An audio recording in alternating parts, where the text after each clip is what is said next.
Bonjour à tous et à toutes, et bienvenue sur ma chaîne La Brebis Galeuse. J'espère que vous allez tous bien. Alors désolé pour tout ce temps qui s'est écoulé depuis ma dernière vidéo, car il y a eu quasiment 2 mois d'absence durant les vacances, mais sachez que malgré le fait que c'était les vacances, ce n'était pas pour moi un temps de repos, bien au contraire. J'ai pu profiter de tout ce temps pour observer et accumuler des tas de choses concernant Morgan Priest, Dieudonné, enfin tous les faux prophètes. Et vous allez voir, on n'est pas arrivé au bout de nos surprises. Bref, tout ça pour dire qu'on va avoir du pain sur la planche. Alors, comme promis dans ma vidéo précédente, je reviens vers vous avec une vidéo concernant le youtubeur Morgan Priest. Et celle-ci sera une mise au clair en réponse à ses attaques, ses insultes et ses mensonges tenus à mon propos, avant de commencer bien évidemment la série qui s'annonce. Car on ne peut pas exposer toutes les anomalies du youtubeur Morgan Priest en une seule vidéo. C'est pour cela que je ferai une vidéo par sujet, car il y a vraiment beaucoup de choses à dire à propos de Morgan Priest. Alors, pour être franc, je ne fais pas ça dans le but de l'attaquer gratuitement, frontalement, uniquement pour le nuire, comme un clash, car je déteste ça, mais juste pour remettre les choses dans l'ordre. Car il s'autoproclame Morgan Priest, Priest qui veut dire en anglais prêtre, et il dit lui-même servir le Christ et prêcher la parole pour faire venir les gens à Christ. Et comme des dizaines de milliers de gens le suivent, alors aveuglément ou pas, car la plupart lui font confiance et ils se disent qu'il sait ce qu'il fait, qu'il sait ce qu'il dit, qu'il connaît la parole, que c'est un repenti, et pour la plupart ils se disent qu'ils peuvent marcher sur son chemin sans tomber dans un trou. Et pour voir s'ils ont raison d'avoir foi en lui, nous allons donc nous aventurer sur le chemin de Morgan Priest, Bible en main, afin de ne pas s'égarer. Car on sait tous que tout chemin mène à Rome, certes, mais qu'un seul chemin mène au Père, hein, et ce chemin-là, bien évidemment, c'est Jésus. Et donc, un peu comme un agent de la DDE, nous allons mettre un panneau déviation devant chaque trou trouvé sur son chemin afin de le contourner tous ensemble, car une fois tombé dans un trou, il est très difficile de s'en sortir.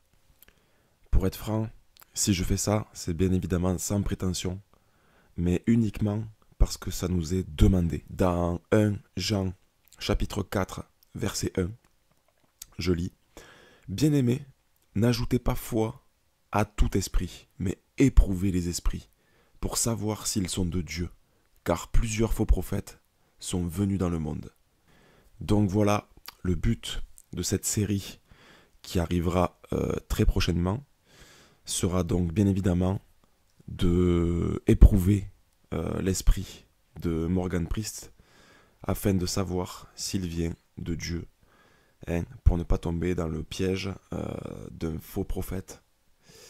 Et pour cela, nous allons trancher avec l'épée de l'esprit qui est la parole de Dieu, comme on nous le dit dans Éphésiens 6, verset 17. Et ensuite, nous prendrons aussi Jean, chapitre 7, verset 24, qui nous dit « Ne jugez pas selon les apparences, mais jugez selon la justice ». Un verset que Morgan Priest se sert pour se défendre de sa culture gothique, mais regardez à qui l'on a affaire en regardant Lévitique, chapitre 19, du verset 26 à 28. « Vous ne mangerez rien avec du sang ». Alors là, je vous invite à faire une petite recherche sur son Facebook et vous verrez que dans toutes ses photos, la seule où il mange, c'est celle-ci. Et regardez bien ce qu'il dit.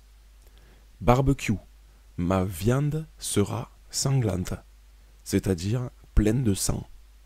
C'est quand même étrange que la seule photo où il nous montre qu'il va manger quelque chose, il nous annonce que ça va être sanglant. Ah, t'es là? Je t'ai pas vu, j'étais en train de boire mon sang dans ma super tasse, t'as vu? Elle est belle, hein? Avec mon nom dessus. Voilà donc pour la première ligne de ce verset, on continue d'avancer. Vous n'observerez ni les serpents, ni les nuages pour en tirer des pronostics.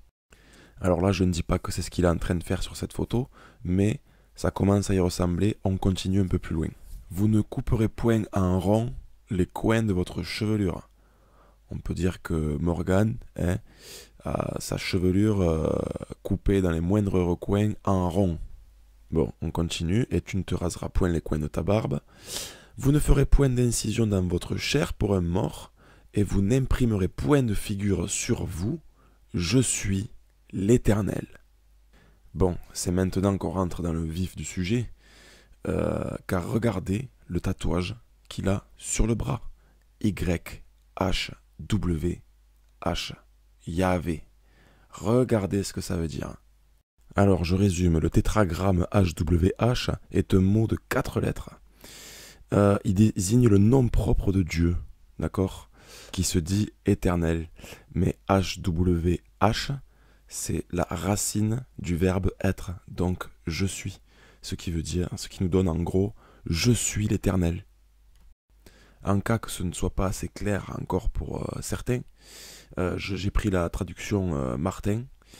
Regardez ce qu'il a écrit. Vous n'imprimerez point de caractère sur vous, je suis l'Éternel. Et en cas que ce ne soit vraiment pas assez clair, j'ai pris la version Darby, la traduction Darby, qui nous dit vous ne vous ferez pas de tatouage, moi je suis l'Éternel. Et Morgan Priest, lui, qu'est-ce qu'il fait? Non seulement il se fait un tatouage, mais il se tatoue sur la peau je suis l'Éternel, sans compter le fait qu'il observe les serpents, qu'il ait sa chevelure taillée en rond et sa barbe taillée. Je trouve que ça fait beaucoup de la part de quelqu'un qui se dit être un prêtre en mission pour Christ. Avoir tous ces traits de caractère que Dieu a en abomination et qui est écrit rien que dans un seul verset, c'est quand même bizarre. Et ça me fait penser à ce prêtre satanique très très connu, Anton LaVey, qui était le prêtre de stars de cinéma ou de chanteurs comme Marilyn Manson et j'en passe, connu pour avoir écrit la Bible satanique. Je trouve quand même que c'est bizarre qu'ils se ressemblent sur le point de vue esthétique, donc la chevelure taillée en rond, les coins de la barbe taillés, se montrer avec des serpents, et ensuite les deux sont des prêtres.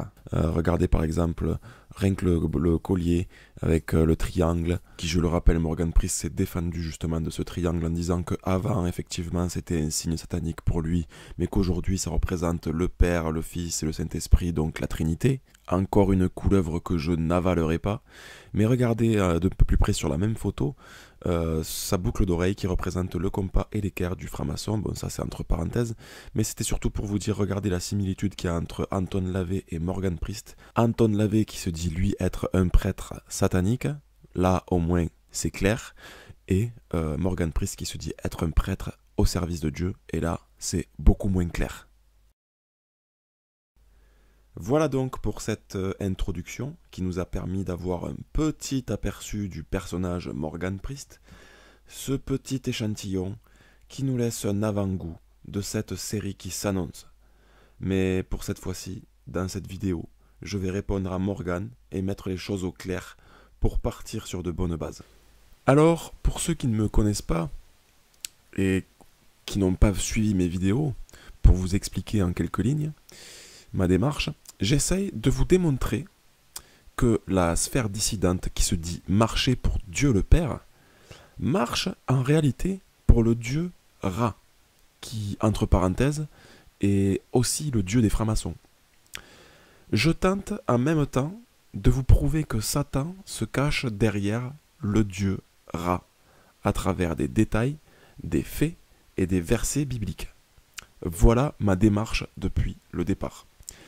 Maintenant donc, observez comment Morgan Priest agit à propos du dieu Ra, juste avant de parler de moi.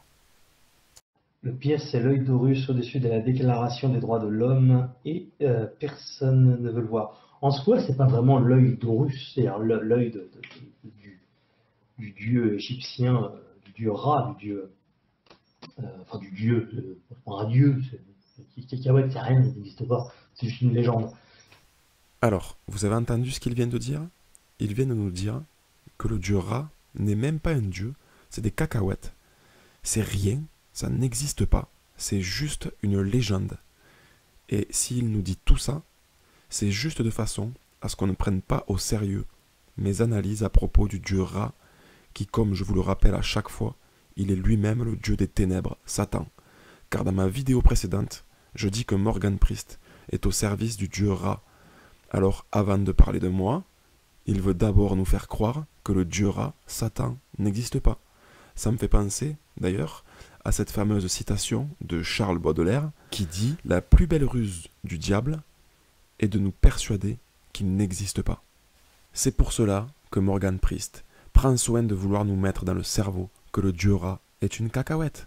Mais moi, je vais vous montrer que ce qui se cache dans ces cacahuètes, c'est uniquement le démon en personne, et vous verrez que Morgan Priest le sait pertinemment. Mais lui, il vous dira que... Enfin, du dieu, un dieu, cacahuète, c'est rien, ça n'existe pas, c'est juste une légende. Voilà ce qu'il nous dit maintenant pour nous cacher l'existence du dieu Ra. Mais regardez ce qu'il nous disait avant, dans sa vidéo la plus regardée, à presque 1 million de vues, où il nous dit que, soi-disant, il s'est repenti du satanisme et reconverti au christianisme. Vous comprendrez en avançant pourquoi je dis « soi-disant » et vous verrez que Morgan Priest connaît très bien le dieu Ra. Salut tout le monde, c'est Morgan Priest. Dans ce podcast-là, je vais répondre au sujet de la franc-maçonnerie. Puisqu'en effet, j'étais franc-maçon, je l'ai été pendant 3 ans. Donc j'ai eu un certificat d'initiation. Alors là, regardez bien ce qu'il va faire quand il va dire à la gloire du grand architecte de l'univers qui est Satan. Comme on peut le constater, à la gloire du grand architecte de l'univers, ordre international, mix du rite ancien et primitif de Memphis Mizraïm, grande loge mix. Donc c'est une loge sur l'occultisme. Alors, Morgan Priest nous montre son diplôme franc-maçon et il nous explique qu'il faisait partie de la loge maçonnique Memphis Mizraïm, dont il précise lui-même que c'est une loge où il pratique un rite occulte. Donc, en cherchant Memphis Mizraïm dans Google, voici ce que nous informe Wikipédia. On nous dit tout simplement que Memphis Mizraïm est un rite maçonnique égyptien datant de 1889. Et dans Google Images, nous avons les photos de l'intérieur de ces loges où nous voyons derrière, sur la fresque, le dieu Ra. Continuons à regarder un peu plus près encore sur Google Images ce que nous pouvons trouver. Et regardez ici sur cette image, vous avez là 2 devises. Ordo Abkao, que je vous le rappelle dans le symbole du 33e degré, le degré le plus haut de la franc-maçonnerie, là où on vous apprend qui est le dieu des francs-maçons, il y a là aussi la devise Ordo Abkao, et vous avez une deuxième devise, Deus Mumc Jus. Alors je ne sais pas si ça se dit comme ça, mais on peut lire ça. Alors Ordo Abkao, on sait ce que ça veut dire, on sait que ça veut dire l'ordre par le désordre, mais Deus Mumc Jus, on ne sait pas ce que c'est, donc on va aller voir sur le site gadlu.info, un site de francs-maçons tenu par des francs-maçons, je tiens à le préciser. On nous dit qu'ils ont 2 devises, Ordo Abkao et Deus Mumc Jus, qui veut dire Dieu est mon droit en latin. Le et de est mon droit, c'est pas EST, c'est ET. Faire attention. Bref. Alors cette fameuse loge Memphis et Mizraïm a donc pour devise 2 devises, Ordo Abkao et Deus Mumc Jus en latin et en français, qui se traduit donc par l'ordre par le désordre et Dieu est mon droit. Voyons ce que nous enseignent les francs-maçons dans leurs notes rendues publiques sur leur propre site, l'édifice.net. Alors on nous dit que les Égyptiens vénéraient une multitude de dieux et que parmi ces dieux, le plus grand dieu était Ra. On nous dit que Ra était un dieu funéraire et qui prenait des fonctions solaires pour éclairer le monde souterrain. Donc là, c'est pas les dieux du ciel, c'est les dieux du souterrain. Et là, alors là, écoutez bien et lisez bien pour que ça rentre dans votre boîte crânienne, car là, vous allez voir, c'est clair, net et précis. Le dieu solaire Ra, qui remet l'ordre à la place du chaos, Ordo Abkao. D'accord, maintenant vous savez qui est le dieu Ordo Abkao, c'est le dieu solaire Ra. C'est le premier jour de la genèse égyptienne, le chaos entendu comme les ténèbres. Voilà donc ce que nous enseignent les francs-maçons de la loge égyptienne Memphis Misraïm, là où a été initié le youtubeur Morgan Priest, je le rappelle. Voilà ce qu'il fallait retenir. C'est que tous les francs-maçons ont pour devise Ordo ab Chaos. Et on vient de lire dans une note de franc-maçon sur le site internet l'édifice.net que cette devise appartient au dieu solaire Ra. Ra considéré comme le plus grand dieu égyptien par les francs-maçons. Maintenant, pourquoi j'insiste sur le fait que le dieu Ra est Satan en personne? Pour comprendre, il faut jeter un œil dans les écrits bibliques et en parallèle observer les écussons et les blasons des francs-maçons. Et pour ne pas s'égarer du sujet de base qui est Morgan Priest, nous allons donc rester focalisés sur la loge Memphis et Misraïm, dans laquelle il a été initié pendant 3 ans, je vous le rappelle. Et puis, petite info qui nous vient du frère André Saloum, à savoir que Memphis est une grande ville égyptienne de l'Antiquité, et Misraïm, dans la Bible, c'est le fils de Cham, qui est l'ancêtre des Égyptiens, tout simplement. Alors avant de commencer, je vais d'abord m'adresser à tous les internautes qui écoutent cette vidéo. C'est vraiment important que vous regardez cette vidéo en entier, car vous allez voir, une fois que j'aurai décortiqué les détails des écussons et des blasons de la loge de Morgan grâce à la Bible, je vous montrerai à quel point Morgan se moque de vous à travers des photos postées sur son Facebook, où il laisse exprès des messages dans l'imagerie qui font référence au dieu Ra, Satan. Et à ce moment-là, vous comprendrez pourquoi il veut nous faire croire que Ra n'existe pas. C'est parti, on y va. On prend la Bible à Ésaïe 14, verset 12. Te voilà tombé du ciel, astre brillant. Comme vous pouvez le voir sur cette première image de la loge Memphis Misraïm, qui considère Ra comme leur dieu, il est représenté sous la forme d'un astre brillant. Et là, pour info, je vous montre plusieurs versets bibliques qui parlent de Satan, et vous verrez qu'il a plusieurs surnoms, tels que l'astre brillant. On continue avec les surnoms de Satan pour comprendre l'imagerie de cette loge. Alors là, regardez au verset 9. « Et il fut précipité le grand dragon, le serpent ancien, appelé le diable et Satan, celui qui séduit toute la terre. » Alors là, on change de représentation de la loge de Morgan. Regardez bien, on est toujours sur Memphis et Misraïm.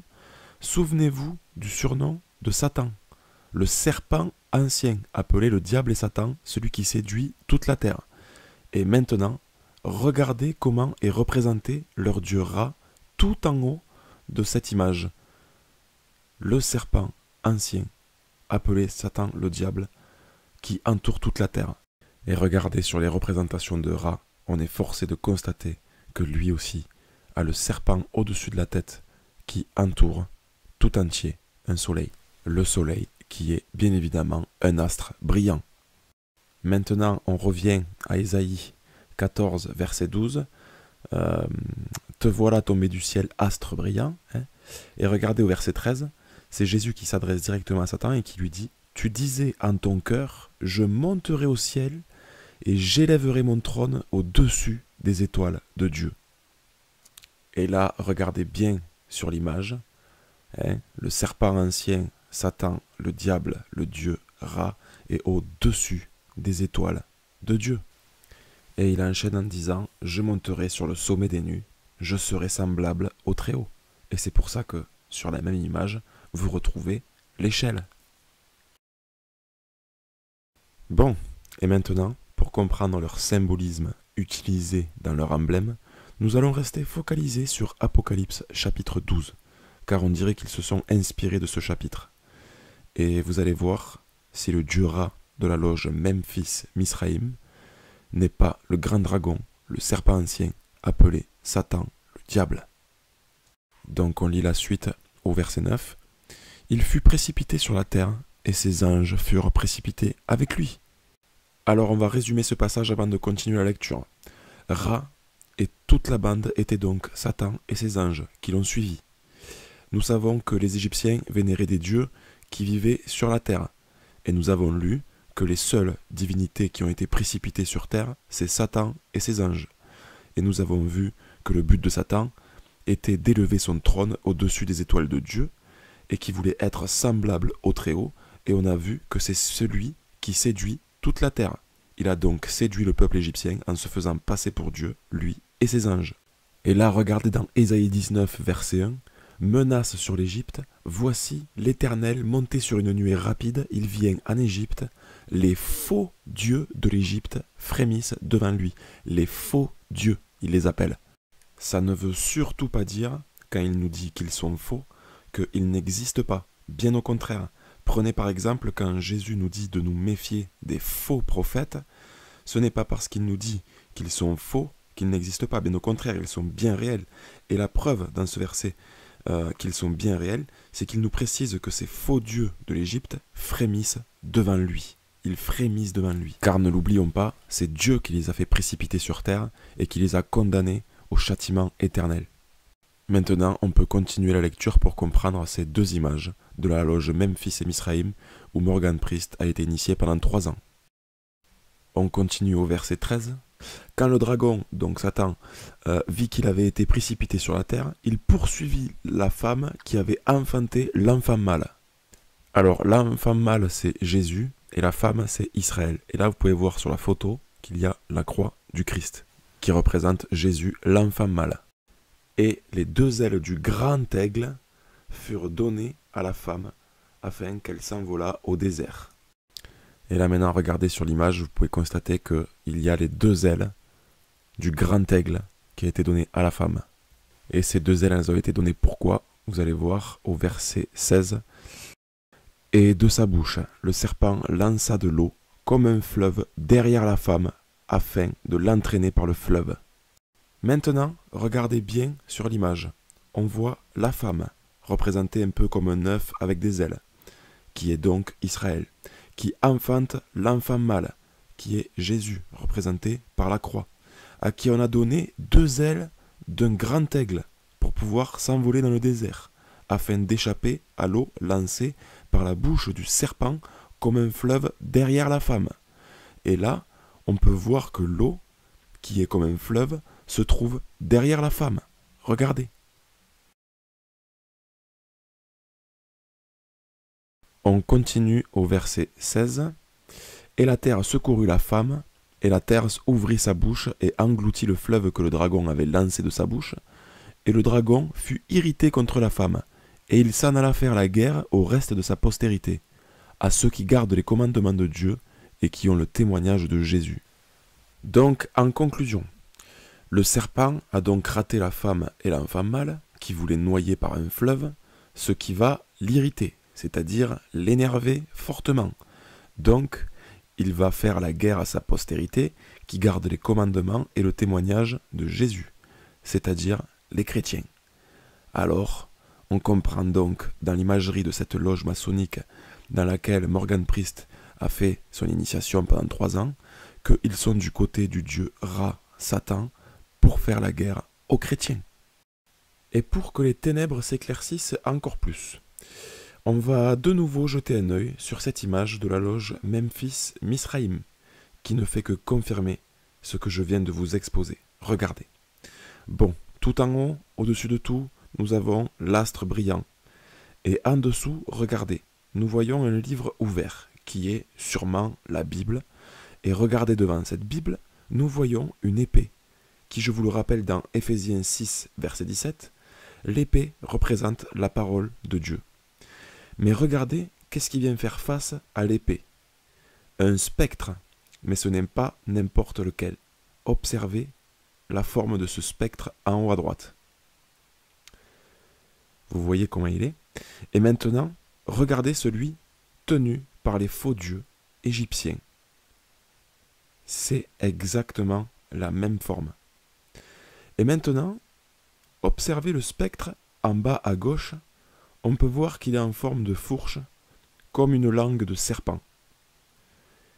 Et maintenant, comparé avec celui des faux dieux, vous voyez, c'est exactement le même spectre. Voilà, donc, ma conclusion. qui n'est pas sûre à 100%, mais qui me paraît être la plus logique, nous avons sur cette image l'épée et le spectre, qui se font face comme deux guerriers qui s'affrontent épée contre épée. Au centre de ces deux, nous avons le triangle avec le G du grand architecte, qui veut dire God, donc Dieu. En gros, c'est une guerre entre dieux, donc une opposition entre Dieu le Père et le faux Dieu Ra. Alors voilà à peu près le message qui apparaît dans l'imagerie de cette loge. C'est que le but réel des maçons de Memphis et Misraïm, c'est de faire la guerre aux chrétiens en s'alliant avec Ra, Satan, l'astre brillant. Et pour s'opposer à l'épée de Dieu, ils utilisent le spectre de Ra. Voilà. Et le spectre de Ra, c'est le pouvoir de Ra. Alors, si je dis pouvoir, ce n'est pas pour rien. Je vais vous expliquer tout simplement en regardant dans Luc 4, le fameux passage où Jésus marche dans le désert durant 40 jours où il a été tenté par Satan. Regardez qu'est-ce qu'on nous apprend. Lisons à partir du verset 5. Le diable l'amena sur une haute montagne, à Jésus, et lui montra, en un moment de temps, tous les royaumes du monde. Et le diable lui dit, « Je te donnerai toute cette puissance et leur gloire, car elle m'a été donnée. Et je la donne à qui je veux. Si tu veux donc te prosterner devant moi, tout sera tien. » Alors voilà, on voit que le diable a toute la puissance et toute la gloire sur tous les royaumes du monde, c'est-à-dire sur terre, car elle lui a été donnée. Et la seule façon de l'obtenir, c'est de se prosterner devant lui. Et maintenant, regardez dans 2 Corinthiens, verset 4, le surnom qui lui a été donné. Le Dieu de ce siècle a aveuglé les entendements, c'est-à-dire des incrédules, afin que la lumière de l'évangile de la gloire de Christ, lequel est l'image de Dieu, ne leur resplendit point. Encore une fois, Satan se montre comme un ennemi direct aux chrétiens pour ne pas qu'ils acceptent l'évangile de Christ. Mais c'est surtout, je vous ai montré ça pour que vous voyez qu'il se fait appeler le Dieu de ce siècle. Voilà, j'étais obligé de vous montrer ces 2 passages, car on y comprend tous ces titres et ses fonctions. Passage obligé pour pouvoir avancer. Et maintenant, souvenez-vous, ce que le prêtre Morgan Priest, le missionnaire de Christ, comme il s'appelle lui-même, nous enseigne à propos du Dieu Ra. Enfin, du Dieu, un Dieu, c'est rien, il n'existe pas, c'est juste une légende. Aïe aïe aïe. Alors, il nous enseigne tout l'inverse de ce que je vais devoir vous montrer avec la Bible.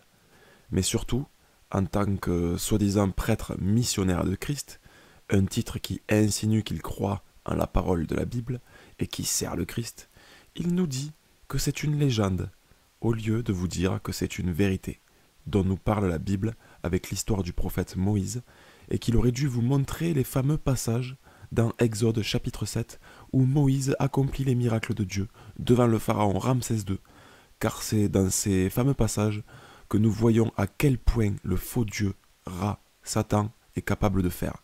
Un passage qu'il connaît forcément, vu que c'est un prêtre en mission pour Christ, et qu'en plus, il a été initié à la loge Memphis et Misraïm. Mais bon, bref, c'est pas grave, on va quand même faire le boulot. Alors on va prendre Exode 7 au verset 8. « L'Éternel dit à Moïse et à Aaron, si Pharaon vous parle et vous dit, faites un miracle, tu diras à Aaron, prends ta verge et jette-la devant Pharaon, et elle deviendra un serpent. Moïse et Aaron allèrent auprès de Pharaon, et ils firent ce que l'Éternel avait ordonné. Aaron jeta sa verge devant Pharaon et devant ses serviteurs, et elle devint un serpent. Aaron, jette mon bâton aux pieds de Pharaon, afin qu'il se rende compte de la puissance de Dieu. Regarde se manifester le pouvoir de Dieu.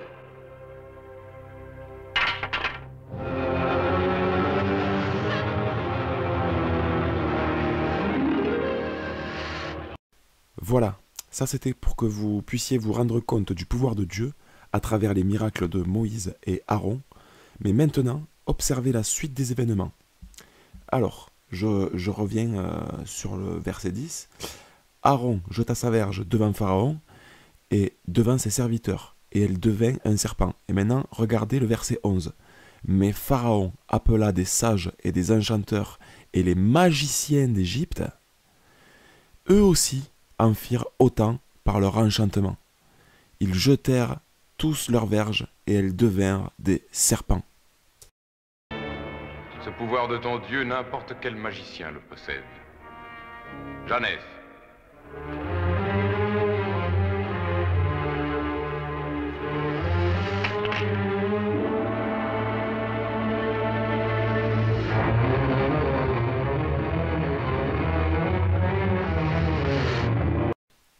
Alors, rassurez-vous, regardez la suite des événements. La verge d'Aaron engloutit leur verge. Le cœur de Pharaon s'endurcit, et il n'écouta point Moïse et Aaron, selon ce que l'Éternel avait dit. Janès, tu as vu?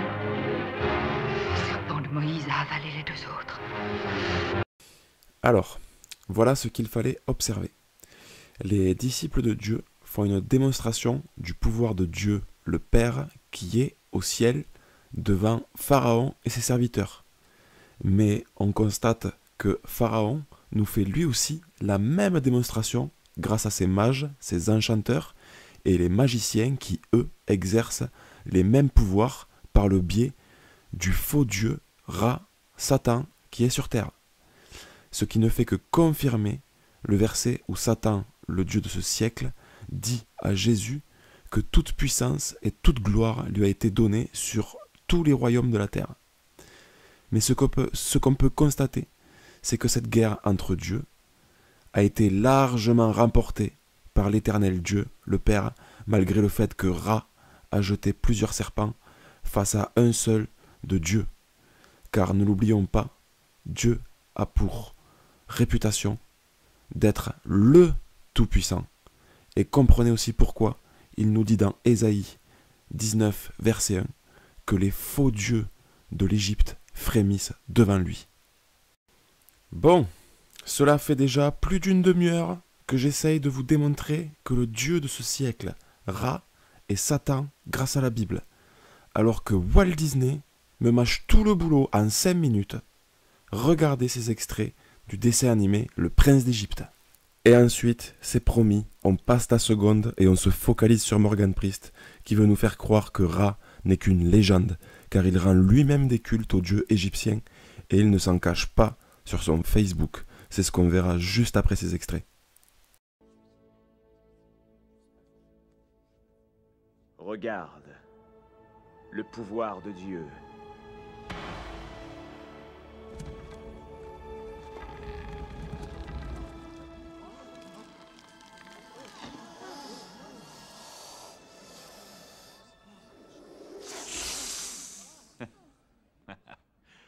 Très impressionnant.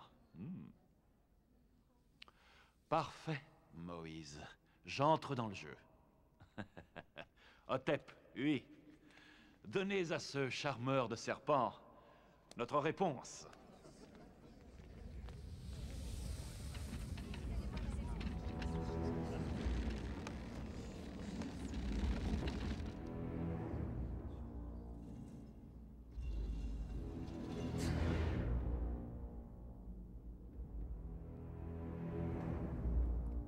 Par le pouvoir de Ra.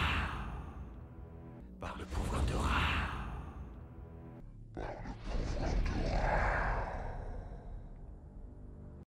Bon, je ne vais pas vous mettre la chanson en entier parce que là ils allaient chanter, mais si vous voulez aller voir les paroles de la musique, pour ceux à qui ça peut intéresser, vous verrez que dans ces paroles, ça parle explicitement de Satan parce que justement ils nous disent que si jamais on veut être de leur côté, d'abord il faut s'incliner, c'est-à-dire se prosterner. Et le seul Dieu devant qui il faut se prosterner pour avoir tous ses pouvoirs et toute sa gloire, on l'a vu tout à l'heure avec le passage avec Jésus, c'est le Dieu de ce siècle, Satan. Mais sinon, ce que je voulais qu'on retienne de ce passage du dessin animé, Le Prince d'Égypte, c'est que les magiciens du Pharaon imitent le pouvoir du Tout-Puissant en invoquant le dieu Ra. Et vous allez voir, il y a d'autres passages où dans la Bible, les magiciens du Pharaon imitent les miracles de Dieu, et il nous le montre aussi dans le dessin animé, et vous allez voir qui est le faux Dieu invoqué pour imiter le vrai Dieu encore une fois. Alors, on reprend encore à Exode chapitre 7, c'est la suite. Je vous ai surligné en bleu les passages à lire, mais je vais vous résumer. C'est le passage où Dieu demande à Moïse de frapper les eaux du fleuve avec sa verge devant Pharaon, afin qu'elle se transforme en sang. Et une fois qu'il accomplit ce miracle devant Pharaon, on nous dit au verset 22 que les magiciennes d'Égypte en firent autant. Et maintenant, regardez dans le dessin animé qui reprend ce passage biblique, quel faux Dieu est invoqué pour imiter le pouvoir de Dieu.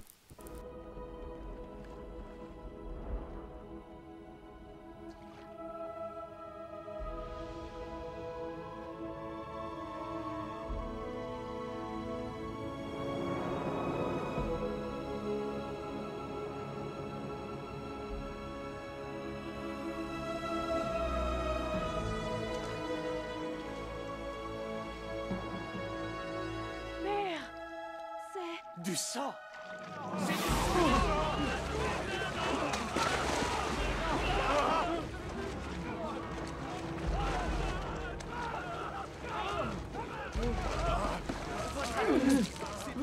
Hotep, oui.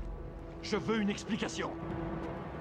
Rassurez-vous, Votre Majesté. Oui, nous allons démontrer la puissance supérieure de nos dieux. Par le pouvoir de Ra.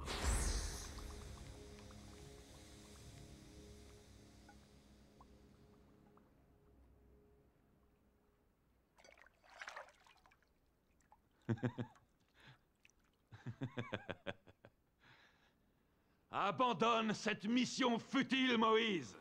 J'ai été trop indulgent avec toi. Tout cela doit cesser maintenant. Voilà, ça c'était pour vous montrer que dans la magie, le faux dieu que l'on invoque, c'est Ra, Satan. D'ailleurs, regardez la couronne du pharaon, c'est un serpent. Et le serpent, on a vu que c'est un surnom de Satan. Mais regardez encore dans un film que tout le monde a déjà vu au moins une fois, c'est le film Les Visiteurs, dans lequel Godefroy et Jacouille font appel à un magicien enchanteur pour voyager dans le temps.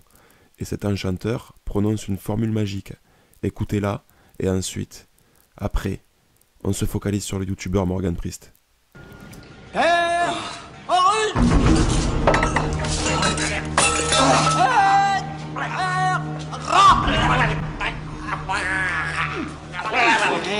Père Solem, Invictus,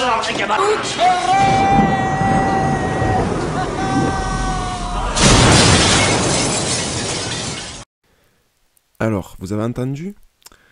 La formule se dit Père Horus et Père Ra et Père Solem Invictus. Cette formule est récitée en latin et elle se traduit en français par Horus et par Ra et par le soleil invaincu. Alors que beaucoup de gens se disaient que cette phrase était un charabia pour faire joli, mais encore une fois, il n'y a pas de hasard. Et regardez aussi le Père Sol Invictus. Sol Invictus, qui est, je l'ai montré dans une de mes vidéos précédentes, le porteur de lumière, Satan, Lucifer en personne. Et regardez où est-ce qu'on le retrouve? Sur une pièce de la loge où a été initié Morgan Priest. Voilà, tout ça pour vous montrer que la magie pratiquée par les premiers magiciens d'Égypte s'opère grâce au pouvoir de Ra, Satan. Et ce n'est pas une légende, c'est biblique. Et cette magie égyptienne, Morgan la connaît très bien car il l'a pratiquée. Regardez. Moi personnellement, j'ai pratiqué énormément la magie vaudou et divers magies noires, sataniques, égyptiennes. Ou au 99e si le rite égyptien dans lequel moi j'étais. Et tu vois ce que je veux dire? Donc ça dépend de plein de trucs. Dire franc-maçon, ça veut tout et rien dire. Bon, maintenant que nous avons rassemblé toutes les pièces de ce puzzle, nous allons pouvoir décrypter le youtubeur Morgan Priest. Il fallait obligatoirement passer par là pour pouvoir comprendre à quoi il joue. Et dites-vous bien que ce que je vais vous présenter n'est qu'un échantillon de la série qui arrive à grands pas. Allez, je vais vous demander un peu de concentration mais vous allez voir, ça va être facile à comprendre.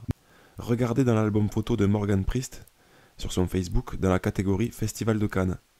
On se dit qu'il est juste au festival pour présenter son film, mais en réalité, vous allez voir, il rend un culte à la divinité égyptienne dite Sekhmet ou Bastet, qui, vous allez voir, n'est pas n'importe quelle divinité, qui est, comme vous l'aurez compris, une divinité mi-femme, mi-chatte. Allez, un peu de lecture. La punition de Ra.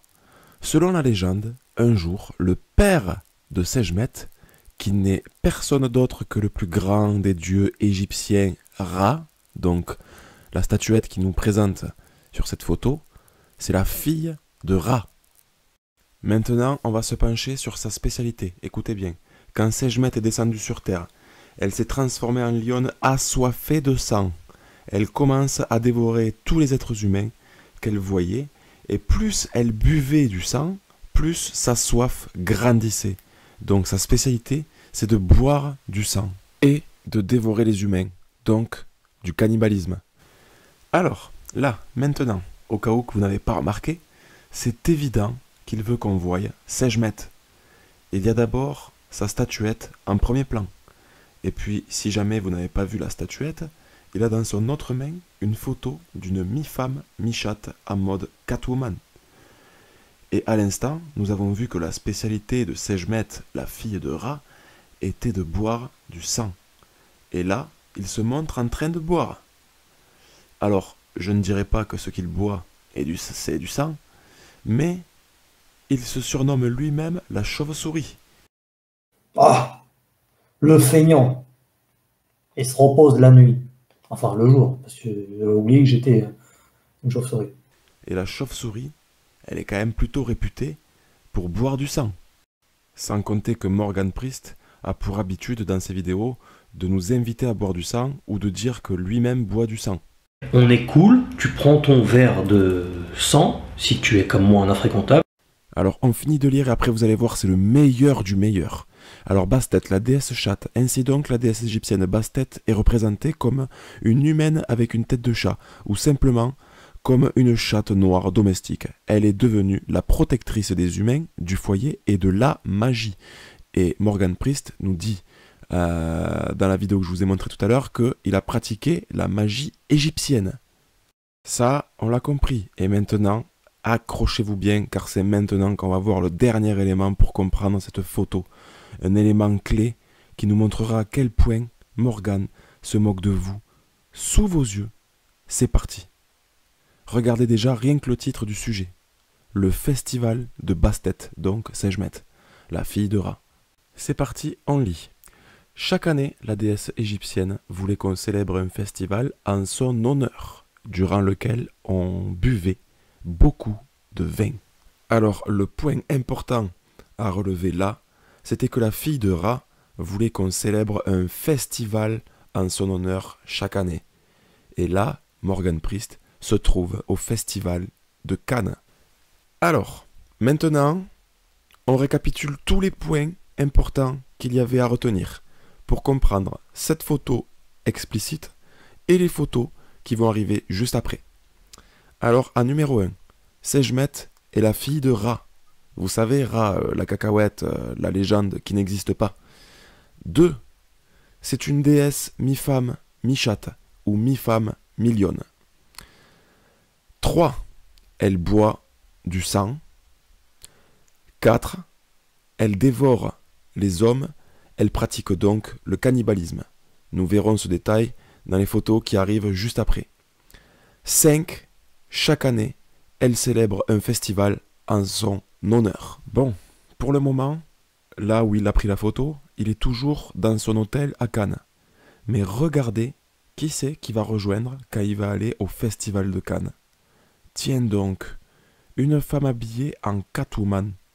Non, pas vraiment, regardez sur son front, le soleil, qui est un symbole faisant référence au dieu Ra. Comme vous pouvez aussi le voir sur une représentation de la déesse, qui a elle aussi le soleil au-dessus. Et en plus, entre parenthèses, au cas où vous n'auriez pas remarqué, regardez la main de Morgan Priest, il nous a mis sa belle petite bague de franc-maçon, que c'est mignon. C'est donc une femme déguisée en Sekhmet ou Bastet. On voit donc là que le youtubeur Morgan Priest est en train de rendre un culte à la fille de Ra en participant à ce festival en 2012. Et puis on constate aussi que l'année précédente, il était aussi accompagné de cette mi-femme, mi-chatte. Ça commence à faire beaucoup de détails tout ça, vous ne trouvez pas? Regardez.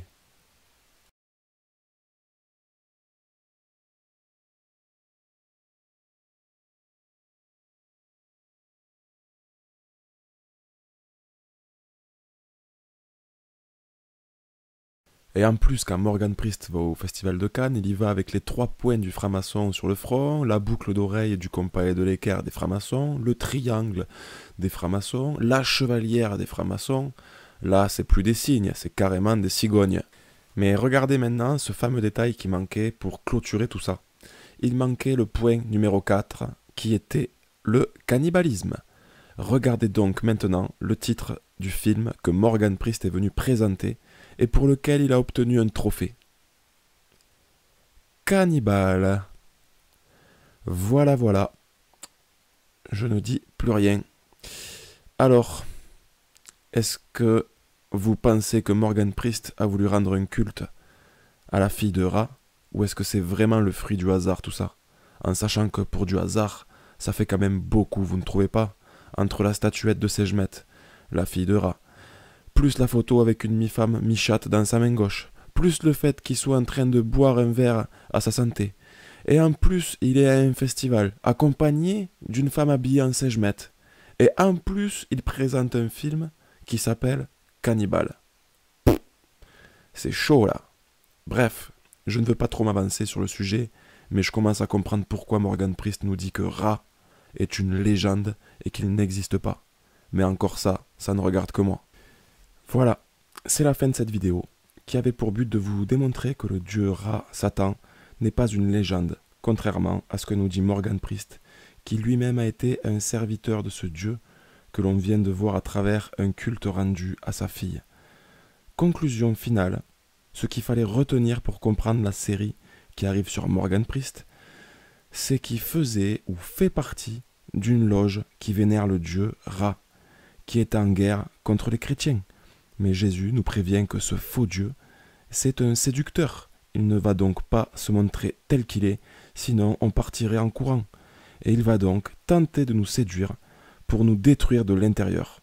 Il va donc se faire passer pour l'un des nôtres, c'est-à-dire un chrétien. Donc, je vous invite à découvrir, grâce à la parole que notre Seigneur nous a donnée, de venir voir à quel point le youtubeur Morgan Priest pratique exactement l'inverse de ce que nous demande notre Seigneur. Et que, en plus de ça, beaucoup d'entre nous participent avec lui à ce que Dieu appelle des abominations, sans le savoir et sans le vouloir. Voilà ce que nous allons voir prochainement, mais la prochaine vidéo ne fera pas partie de la série, mais elle sera la suite de cette mise au clair et une réponse à ses propos et ses insultes, mensonges, et ensuite on pourra passer à la série. Et je vous laisse pour finir avec cette fameuse vidéo où il parle de moi, et puis je reviendrai prochainement avec des réponses. À très bientôt si Dieu veut, soyez bénis et méfiez-vous des faux prophètes. Le pire, c'est l'œil d'Horus au-dessus de la déclaration des droits de l'homme et personne ne veut le voir. En soi, c'est pas vraiment l'œil d'Horus, c'est l'œil du dieu égyptien, du dieu Ra, du dieu, un dieu, c'est rien, il n'existe pas, c'est juste une légende. Mais c'est l'œil des francs-maçons, de l'élite en fait. C'est-à-dire que, d'ailleurs, j'ai vu qu'il y avait, je l'ai pas vu la vidéo, mais j'ai vu une vignette. Il y a un mec, regardez sur internet, vous pouvez peut-être voir la vidéo, si vous avez que ça à foutre. Hein, il y a un mec qui dit que la preuve, c'est la des preuves, que moi, alors c'est marrant parce qu'il m'identifie à Dieudonné, Alain Soral, c'est trop d'honneur, hein, parce que je n'ai pas leur renommée, et puis on n'a pas forcément toujours exactement les mêmes lignes, les mêmes modes de pensée, on n'a pas forcément les mêmes avis sur pas mal d'aspects, on a des points communs évidemment, mais pas que ça, et c'est drôle qu'il m'identifie à Soral et Dieudonné, juste parce que je les ai interviewés un certain nombre de fois. Mais bon, je prends ça comme un compliment. Et donc, nous serions à la botte du dieu Ra. Voilà, c'est pas ce que j'ai cru comprendre. C'est fou, je me demande comment le mec il a discerné ça. Il a discerné qu'on était des satanistes infiltrés et tout ça pour amener les gens en enfer. Enfin, c'était ça le concept. Et c'est fou, quoi. C'est étonnant. Mais bon, coup de peau, quoi. Vraiment coup de cul, quoi. J'espère que cette grosse merde, d'ailleurs, si tu m'entends, va te faire enculer. Hein, avec beaucoup d'amour, attention. Je reste catholique, mais va te faire enculer quand même. Je me permets de te le dire. Et si tu veux bien faire 3-4 vidéos encore cette semaine, hein, ou même par semaine, bah, ça m'arrange. Voilà. Cela étant dit, je passe à autre chose. Mais voilà. Je dis ça aussi, c'est parce que ça va l'énerver et du coup, ça va créer du contenu. Donc, c'était quoi la question? Donc oui, cet œil-là, en fait, tu sais, ça. Il y a quelqu'un qui a fait une capture d'écran des détracteurs. Allez. Voilà. Il y a une autre capture d'écran. Ouais. Et celle-là aussi. Hop, une comme ça aussi. T'as vu? 666. Là, je fais un signe sataniste. 666. Là, j'espère, je pense qu'il peut y avoir un détracteur, ou j'espère plusieurs, qui vont reprendre ça. Et du coup, ça fera du contenu encore, un petit peu de pub.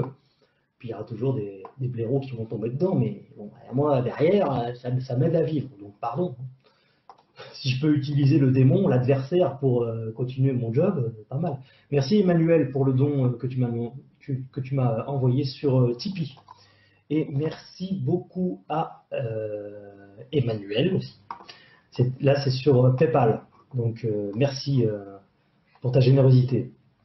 Pour votre générosité, je ne sais pas si vous êtes les mêmes. C'est le même pseudo, mais